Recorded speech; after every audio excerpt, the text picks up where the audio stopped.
L-Arċisqof ma jħoss li għandu jieħu azzjoni wara li Dun David Muscat instab ħati fi stadju ta' appell tal-juża diskors ta' mibeda.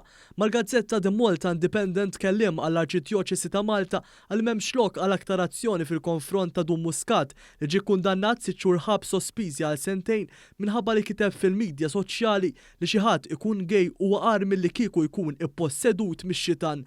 Dan id-diskors Dun Muscat kien qalu brabta mal-omiċidju tal-Pollakka Paulina Dębska li dwaru hemm akkużat Ebner Aquilina.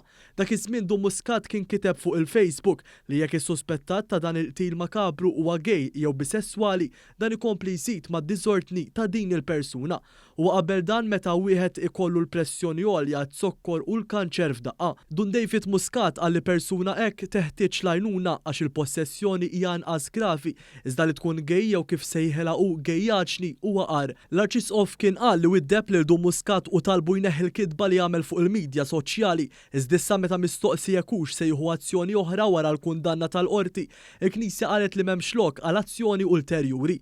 Il-midja kienet innutat l-azzjoni fjakka mill-Arċisqof fil-konfront ta' Dun Muscat wara l-akkużi ta' diskors ta' mibeda. Il-Knisja bl-inkwanti tal-Bellus kien hemm miktub fil-gazzetta l-kulħadd. Kien ġie rappurtat kif is-saċerdot Mosti kien diġà ġie mwissi serjament ferm qabel u fuq il-kumment li issa għandu kundanna kriminali dwaru messu twaqqaf milli jkompli jeżerċita il-Ministeru saċerdotali tiegħu.